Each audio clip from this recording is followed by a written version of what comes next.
गिरिराज जी क्यों कहा गया गोवर्धन जी को? इनकी उत्पत्ति कैसे हुई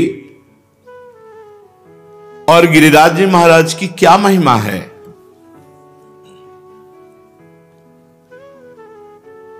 श्री नंद बाबा ने गर्गाचार्य जी को प्रेरित किया महिमा वर्णन करने के लिए। उपनंद आदि बड़े बड़े महापुरुष ये सब बैठ करके गिरिराज महाराज की महिमा सुन रहे हैं। साक्षात परिपूर्णतम भगवान श्री कृष्णचंद्र जो असंख्य ब्रह्मांडों के अधिपति हैं, कर्तुम अकर्तुम अन्यथा कर्तुम सर्व समर्थ हैं। जब पृथ्वी का भार उतारने के लिए स्वयं इस भूतल पर पधारे तो उन जनार्दन ने अपनी प्राण प्रिय प्राण वल्लभा अपनी उपास्य श्री राधा किशोरी से कहा, प्रिय तुम्हें हमारे साथ भूतल में हमारे लिए चलना होगा नवनिवृत्त निकुंज से। किशोरी जी ने कहा, प्राणनाथ आप चलने की बात कैसे सोच सकते हैं? जहां वृंदावन नहीं, जहां यमुना सखी नहीं, जहां गिरिराज गोवर्धन नहीं, वहां मेरा पदार्पण हो ही नहीं सकता। भूतल पर अगर हमारी सखी यमुना जी नहीं, गिरिराज गोवर्धन नहीं, तो प्राणनाथ जहां वृंदावन नहीं वहां राधा किशोरी नहीं जा सकती। श्री लाडली जी की बात सुनकर हरिजू ने मुस्कुरा दिया और कहा, हमने पहले से व्यवस्था की है। मृत्युलोक में, भारत भूमि में, माथुर मंडल में अपने को ही 84 कोष भूमि में मैंने विस्तार किया है। ये 84 कोष भूमि श्री कृष्ण स्वरूप है। उस 84 कोष भूमि में आपके विलास के लिए, आपकी सेवा के लिए जो जो चाहिए वो हमें पहले से पता है। यमुना जी, गोवर्धन और संपूर्ण आपके सुख के लिए वृंदावन की शोभा भूतल पर उतरेगी। नंद बाबा ने पूछा, क्या पहले से गिरिराज जी महाराज ब्रजभूमि में प्रकट हो गए? तो कहा, नहीं, ये शालमली द्वीप के भीतर द्रोणाचल के गर्भ में उत्पन्न हुए थे। जो द्रोणागिरी है उनके पुत्र हैं गोवर्धन जी महाराज, वहां प्रकाशित हुए थे। जब गिरिराज जी महाराज प्रकट हुए थे तो समस्त देवताओं ने पुष्प वर्षा करके गिरिराज जी महाराज का अभिनंदन वंदन किया शालमली द्वीप द्रोणागिरी पर। हिमालय आदि पर्वतों ने, सुमेरु आदि पर्वतों ने आकर के गिरिराज जी का पूजन किया, प्रणाम किया, परिक्रमा की और विधिवत पूजन करने के बाद समस्त पर्वतों ने हाथ जोड़कर गोवर्धन जी की स्तुति प्रारंभ की।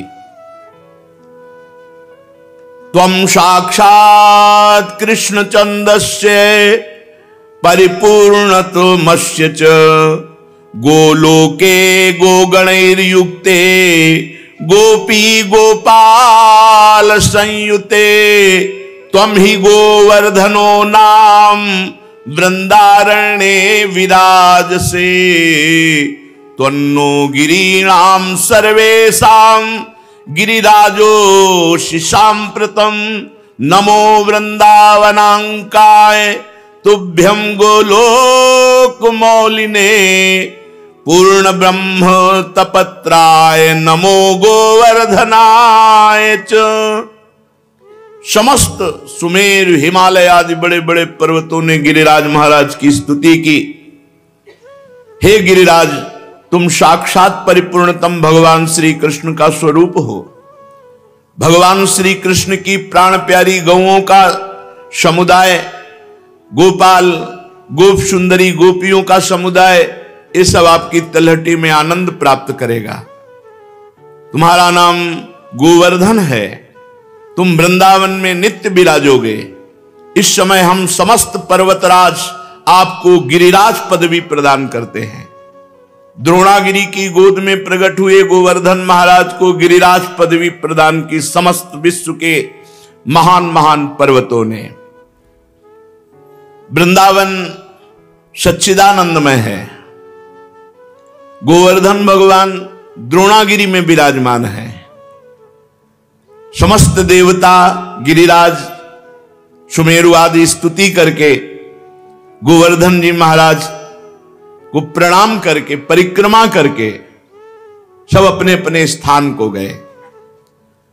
उसी समय महिमा सुन करके कि द्रोणागिरी पे गोवर्धन जी महाराज प्रकट हुए हैं, बड़े ही तप के धनी पुलस्त ऋषि कौतुकवश दर्शन करने के लिए गिरिराज जी द्रोणागिरी पर पहुंचे।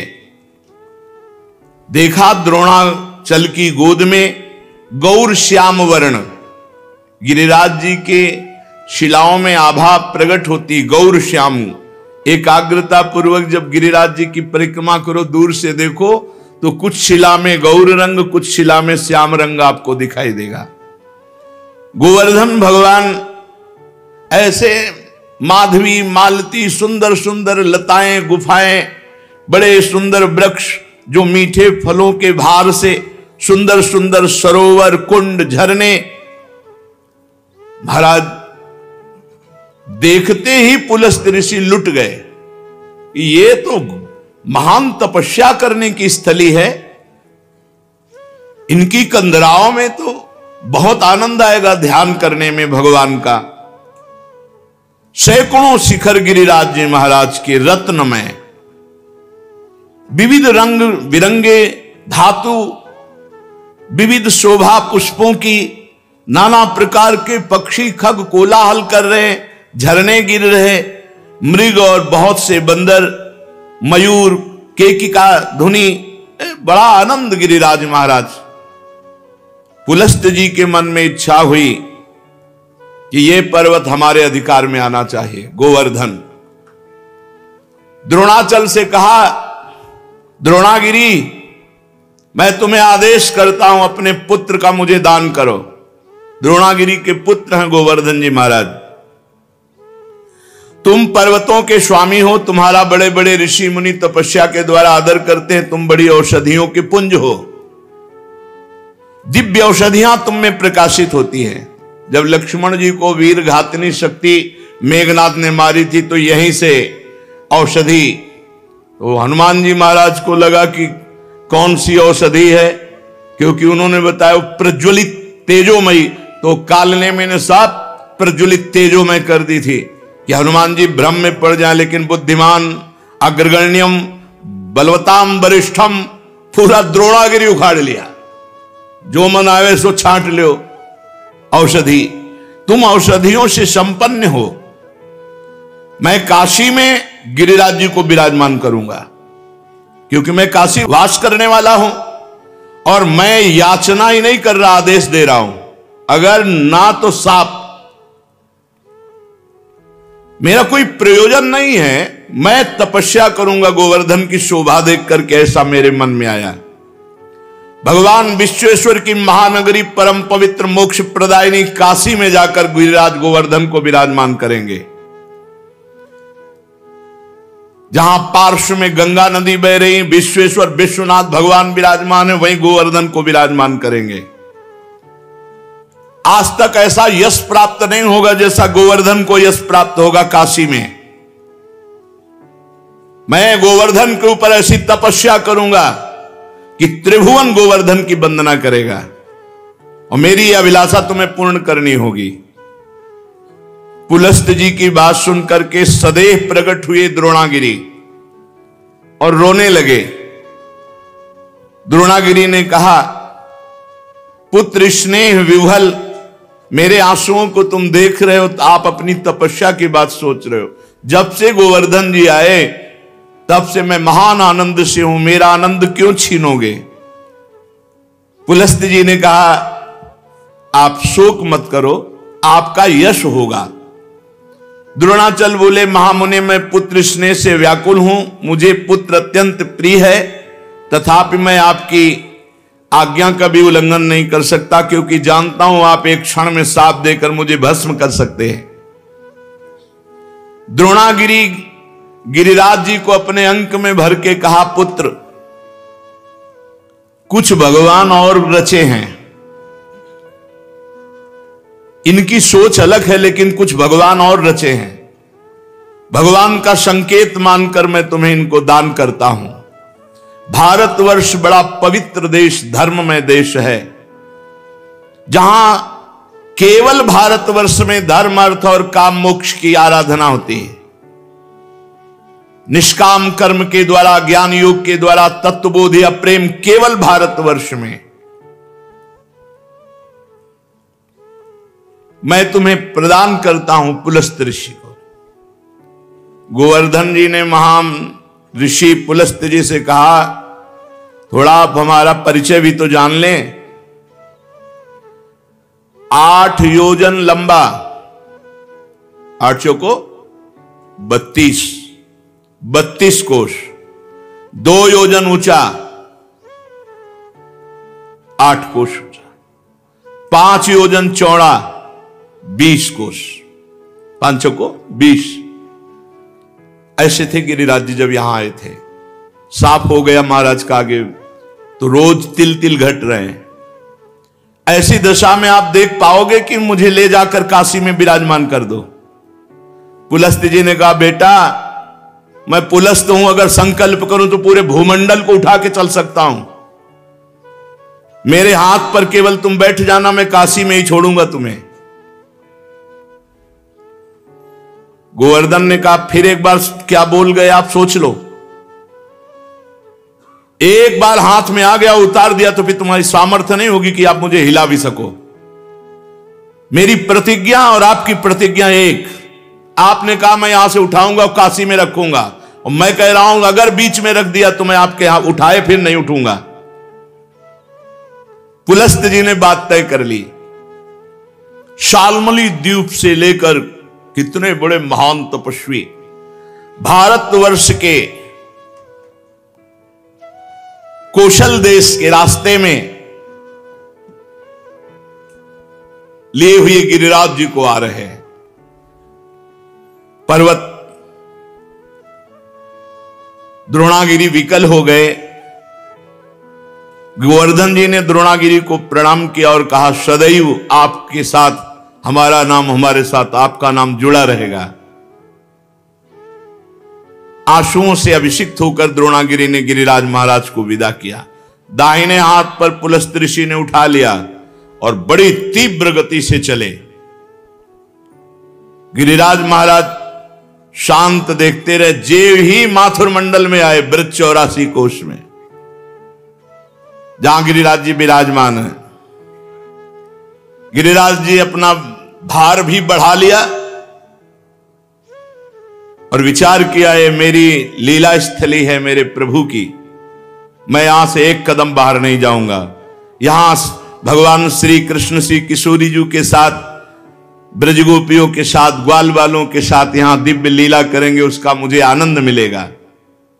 कैशोर लीला, बाल लीला, सब लीलाओं का आनंद मुझे मिलेगा। इतना ही नहीं, मेरे ऊपर दान लीला, मान लीला, ये सब प्रभु करेंगे। मैं एक कदम यहां से नहीं जाऊंगा ब्रजभूमि से। जहां किशोरी जी के साथ प्रभु अपने चरणों से विहरण करेंगे, वहां छोड़कर मैं अब कहां जाऊं। गिरिराज गोवर्धन इतने भारी पड़ गए कि मुनि का हाथ ऐसा लगा कि टूट जाएगा, और साथ में बड़ी जोर की लघुशंका लगी। गिरिराज महाराज की लीला, भार तो तप बल से रोक रहे थे, लेकिन लघुशंका तप बल से कहां तक रोके। वो बात थी कि अगर रख दिया तो भी तुम्हारी ताकत नहीं कि उठा सको। इतनी लघुशंका लगी कि वो बात भूल गए और भार से हाथ पीड़ित। तो गिरिराज महाराज जहां विराजमान है यहीं विराजमान किया, लघुशंका किया, आचमन किया, पवित्र हुए और गोवर्धन से गाओ कर कमल में विराजमान हो। बोले खत्म खेल, हमारी और आपकी प्रतिज्ञा थी कि आप रख दोगे, उठा नहीं पाओगे। तो उनका तुम्हारे आने से मैं अभी उठाकर तुम्हें ले चलता हूं। पुलस्त ऋषि ने अपना सारा तेज तप बल सब लगा दिया, गिरिराज महाराज टस से मस नहीं हुए। मुनि ने कहा दैन्यता पूर्वक, गिरिराज तुम मेरी शक्ति का उपहास मत करो, मुझे अभी क्रोध तुम पर नहीं आ रहा है। मैं बहुत प्यार से तुम्हें द्रोणागिरी से सालमली द्वीप से लाया हूं काशी ले जाने के लिए, तुम मेरी भावना में बाधा मत पहुंचाओ। गिरिश्रेष्ठ चलो, भार अधिक मत बढ़ाओ, मैं जान गया हूं कि तुम रूठ रहे हो, लेकिन शीघ्र तुम्हारा सम्मान काशी में होगा। गोवर्धन जी ने कहा मेरा दोष नहीं है, आपने कोई मुझे यहां स्थापित नहीं किया है कि आप हमको लाके यहां से स्थापित किया। हमारी प्रतिज्ञा थी धरना मत बीच में, क्यों रख दिया बीच में? लघु शंका, इसके हम जिम्मेवार थोड़ी है। अब मैं यहां से एक कदम भी नहीं जाऊंगा, तुम्हारी ताकत नहीं कि यहां से ले जाओ। अब तो पुलस्त मुनि की सारी इंद्रियां क्रोध से व्याकुल हो गईं और ओंठ फड़कने लगे। उन्होंने कहा तुम हमारा सारा उद्यम व्यर्थ कर दिया है द्रोण पुत्र गोवर्धन, मैं तुम्हें शाप देता हूं कि आज के बाद तुम तिल तिल रोज घटोगे। गिरिराज महाराज पहले 8 योजन 32 कोस, अब 21 किलोमीटर की परिक्रमा रह गई है। कितने ऊंचे? 2 योजन 8 कोस ऊंचे, 5 योजन चौड़े, बहुत देखो तिल तिल रह गए। भजन कर लो, कलयुग और आगे बढ़ेगा, तब गंगा और गिरिराज अंतर ध्यान हो जाए। जब तक गंगा और गिरिराज हैं कलयुग का तांडव नहीं हो सकता, पर रोज एक एक तिल गिरिराज जी क्षीण हो रहे हैं। शाप दे दिया, तिल तिल भर तुम रोज क्षीण हो गए। गिरे त्वाति धृष्टेन न कृतो में मनोरथा तस्मात् तु तिल मात्रम ही नित्यम त्वम क्षीणताम ब्रज। ब्रजवास करो, लेकिन एक एक तिल रोज क्षीण हो गए। गर्गाचार्य जी कहते हैं यावत भागीरथी गंगा यावत गोवर्धनो गिरी तावत कलेह प्रभावस्तु भविष्यति न करहिचित। जब तक गिरिराज गोवर्धन विराजमान है, भागीरथी गंगा प्रवाहित है, तब तक कलयुग अपना तांडव नहीं कर सकता। हां, उसका प्रभाव रहेगा। तांडव शब्द से मतलब है भ्रष्टाचार ही भ्रष्टाचार, भ्रष्टाचारा सब संसारा, धर्म सुने नहीं काना, कलिकाल बिहाल की मनुजा, नहीं माने को अनुजा तनुजा, ऐसा भ्रष्ट आचरण, न कहीं स्वाहा न स्वधा न राम न कृष्ण न हरि, अब बिल्कुल भ्रष्टाचार। तब भगवान कल की रूप में आकर दुष्टों का संहार करके फिर नवीन शांति की स्थापना करेंगे।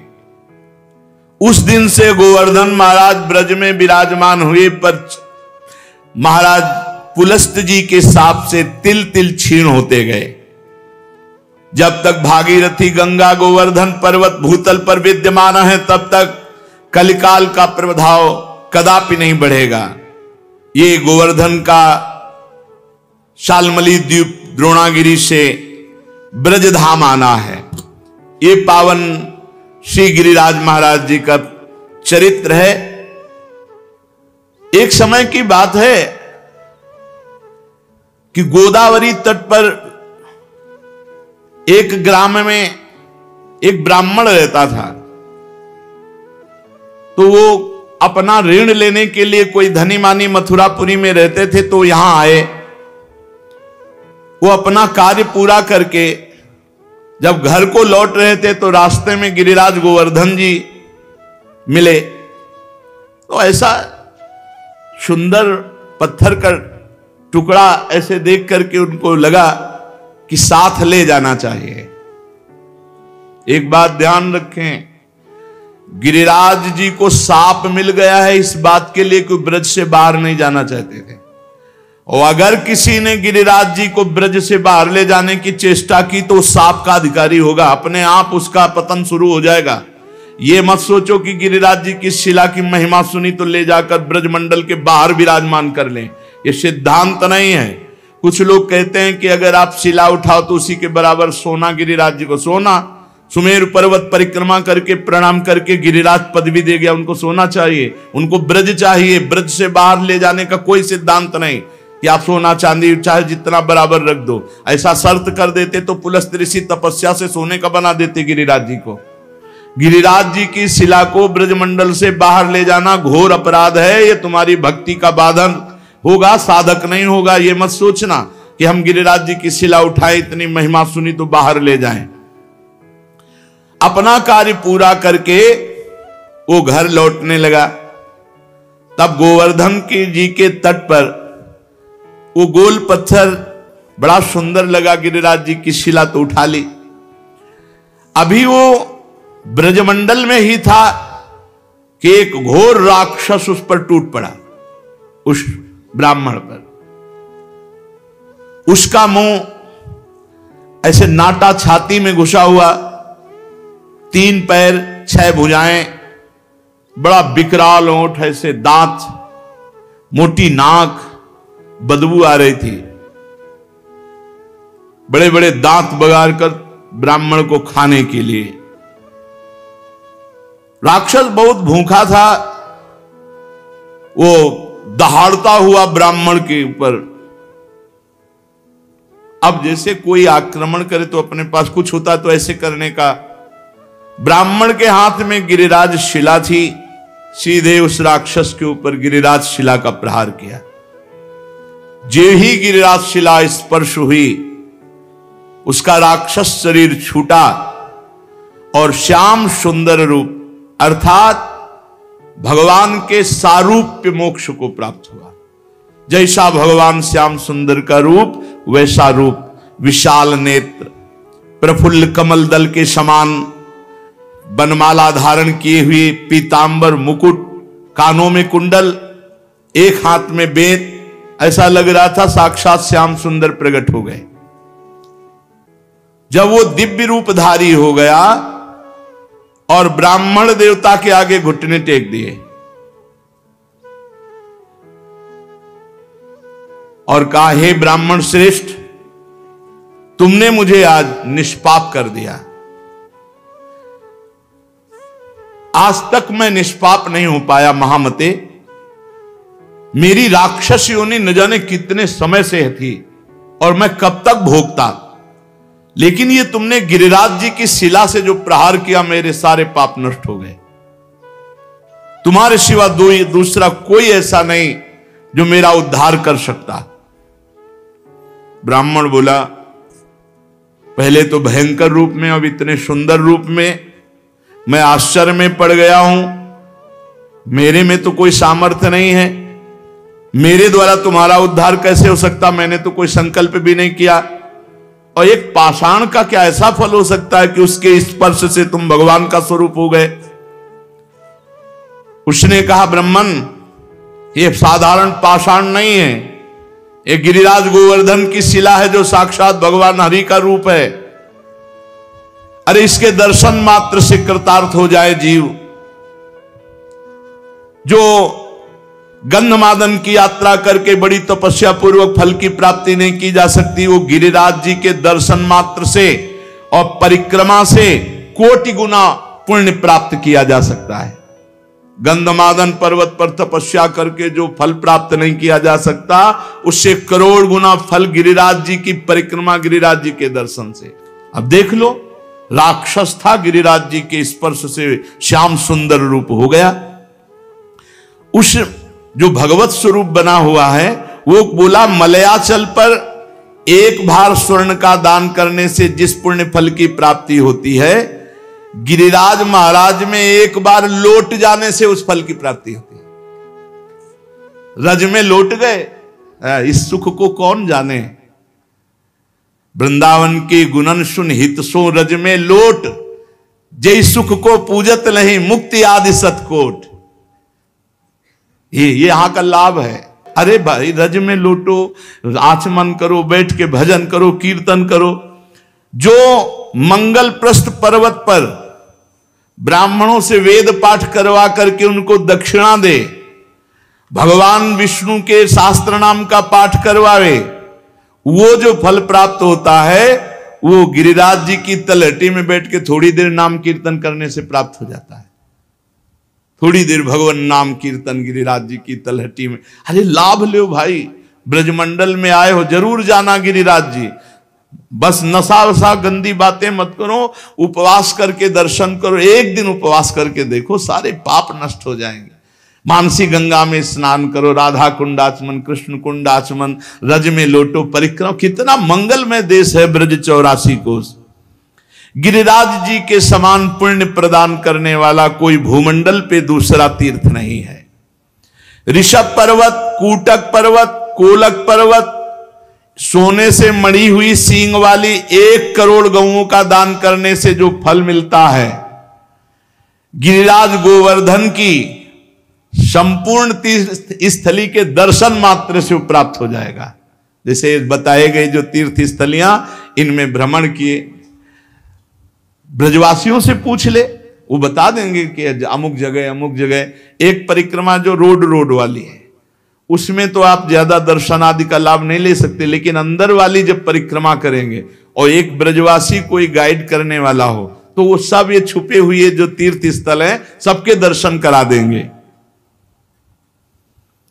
गोवर्धन पर्वत की यात्रा करने से 1 करोड़ सोने से सींग बढ़ाकर गौ में दान करने का जो फल ऋषभ पर्वत, कूटक पर्वत, कोलक पर्वत पर है, वो गिरिराज जी की यात्रा मात्र से पूर्ण हो जाता है।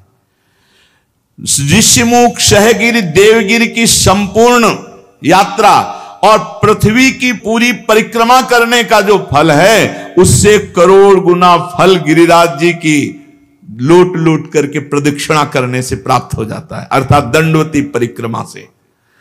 भविष्य काल में उसका मंगल नहीं हो सकता जो एक बार गिरिराज जी से प्रीति कर ले।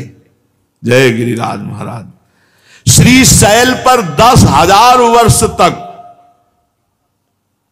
जो तप और यज्ञानुष्ठानों का फल मिलता है, गोवर्धन के पुच्छ कुंड में, जहां अप्सरा कुंड है, पुछरी की लोठा के पास, स्नान करने से वो फल प्राप्त हो जाता है।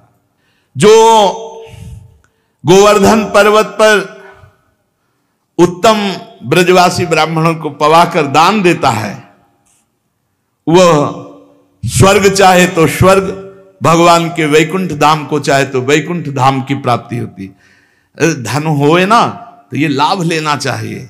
भगवान के तीर्थों धामों में जाकर के भूखों को भोजन देना चाहिए, पूज्य जनों को कुछ दक्षिणा भोजन ऐसे करना चाहिए। भगवान दिए हों तो करना चाहिए। यहां एक का लाखों भगवान देते हैं, मिलेगा। थोड़ा धैर्य रखो। समय, खेती भी बोई जाती तो अपने समय से फलीभूत होती है। चित्रकूट पर्वत पे रामनवमी के दिन पयस्वनी मंदाकिनी में, बैसाख की तृतीया को पारियात्र पर्वत पर, पूर्णिमा को कुकुराचल पर और द्वादशी को नीलाचल जगन्नाथपुरी में, सप्तमी को इंद्रकील पर्वत पर जो दर्शन करने से पुण्य होता है, परम लाभ होता है, गोवर्धन गिरिराज जी में किसी एक कुंड में स्नान करने से उसका फल प्राप्त हो जाता है। किसी एक कुंड पर बड़ा योग लिखे हुए हैं कि जैसे बृहस्पति के सिंह राशि पर स्थित होने पर गोदावरी में, कुंभ राशि पर हरिद्वार में, पुण्य नक्षत्र पुष्कर में, सूर्य ग्रहण कुरुक्षेत्र, चंद्र ग्रहण काशी में, एकादशी के दिन शुकर तीर्थ में, कार्तिक पूर्णिमा को गढ़मुक्तेश्वर में, जन्माष्टमी के दिन मथुरा जेल में, द्वादशी के दिन खांडोवन में, कार्तिक पूर्णिमा को वेंकटेश्वर नामक महावट, मकर संक्रांति तीर्थराज प्रयाग में, वैधृति योग बृहस्पति, रामनवमी के दिन अयोध्या में। ये जो यात्रा करने पर फल प्राप्त होता है, गिरिराज जी की शिला का जल से अभिषेक, दुग्ध से अभिषेक, गिरिराज जी की शिला का पूजन करने से वो सब फल प्राप्त हो जाता है। जो भगवान श्री कृष्ण में मन लगाकर उद्धव कुंड, गोविंद कुंड, इसमें स्नान करता है, श्री कृष्ण के सारूप्य पद को प्राप्त होता है। हमारे गोवर्धन पर्वत पर जो मानसी गंगा है, बहुत पवित्र है। मानसी गंगा बहुत पवित्र, अनुभव की बात कह रहा हूं। तभी बार बार हम जब गिरिराज जी की बात करेंगे तो मानसी गंगा की बात करेंगे।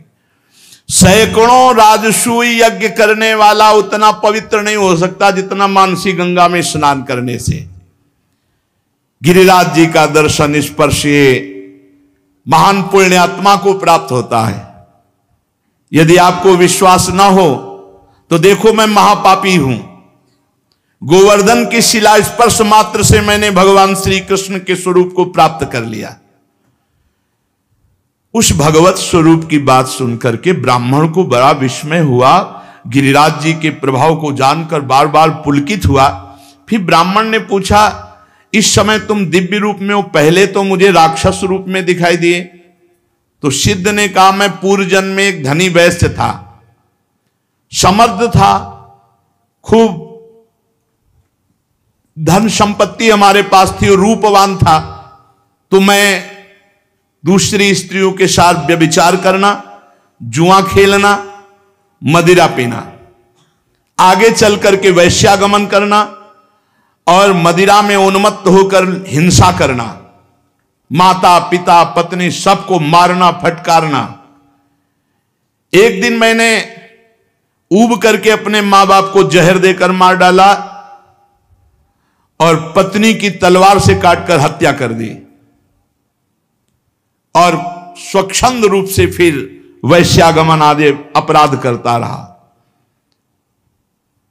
लूटपाट का काम करने लगा क्योंकि धन की आवश्यकता थी। एक दिन मैं बहुत स्वर्ण के आभूषण लूट कर लाया तो वैश्या ने मुझे जहर खवाया, गले में फांसी लगाई और मौत के घाट उतार कर कुएं में फेंक दिया। गंदे आचरण वाले की गंदी ही गति होती है। अब मैं महापातकी यमदूतों के मुदगरों से पीट पीट कर बांध कर नरक ले जाया गया, कुंभी पाक नरक में डाला गया। एक मनवंतर तक नरक भोगने के बाद मुझे तप्त सूर्मी नामक नरक में डाला गया। ऐसे मैं न जाने कितने नरकों को भोग कर फिर राक्षस बना। भारतवर्ष में कर्म वासना के अनुसार मेरा राक्षस योनि प्रकट हुई। कितने नरक भोगने के बाद, बहुत होश में, हर कर्म बिना दंड दिए नहीं जाएगा। 10,000 वर्ष से मैं भूखा तड़प रहा हूं, मारा मारा घूम रहा हूं 10,000 वर्ष से।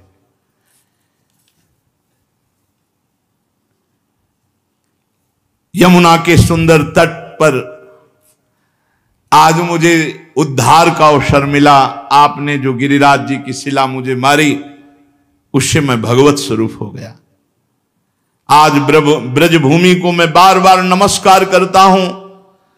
जिस ब्रजभूमि में मैं भूखा तड़पता पापी तुम्हें खाने के लिए, लेकिन तुम्हारे द्वारा गिरिराज जी के स्पर्श से साक्षात श्री कृष्ण स्वरूप हो गया हूं। इस प्रकार वार्ता हो ही रही थी कि भगवत धाम से एक विमान उतरा जो सहस्त्रों सूर्यों के समान तेजस्वी था। 10,000 घोड़े जुते हुए थे और महान ध्वनि हो रही थी। उसमें भगवत पार्षद आए और ब्राह्मण के देखते देखते उस सिद्ध को, जो राक्षस था अब भगवत स्वरूप हो गया था, विमान में बैठाला और भगवान के धाम को ले गए। निकुंज विलासी श्री प्रिया प्रीतम की पावन प्रेम स्थली, क्रीड़ा स्थली है।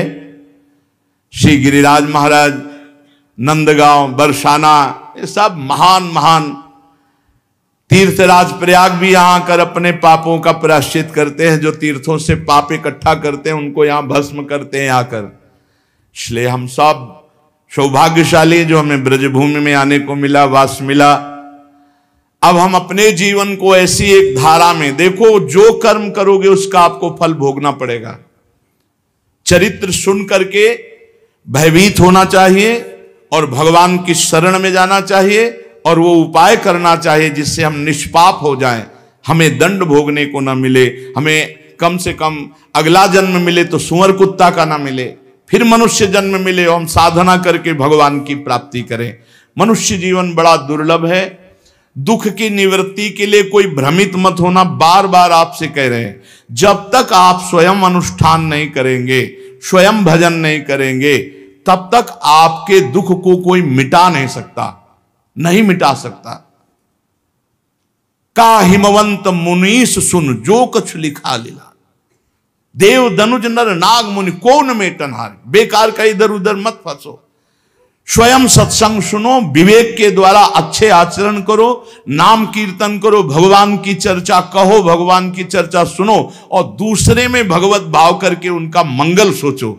दूसरों का मंगल सोचने वाला स्वयं मंगलमय हो जाता है, और दूसरों का मंगल करने वाला स्वयं अमंगल रूप हो। देखो राक्षस रूप हो गया, माता पिता को मारा, पत्नी को मारा, तो घोर राक्षस बने। और मरे कैसे?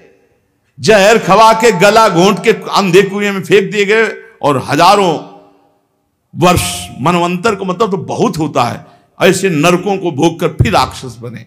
हम लोग ब्रजमंडल में आए, सत्संग सुने, अब हमारा जीवन नीचे नहीं गिरना चाहिए, हमारी उन्नति होनी चाहिए, और वो होगी नाम जप से। रज का सेवन करो, चरणामृत पियो, बहुत बड़ी सामर्थ्य रोज चरणामृत पीने में है। अकाल मृत्यु हरणम सर्वव्याधि विनाशनम श्री कृष्ण पादोदकम पीत्वा पुनर्जन्म न विद्यते। खूब चरणामृत पान करके नाम जप करते हुए जीवन सार्थक कर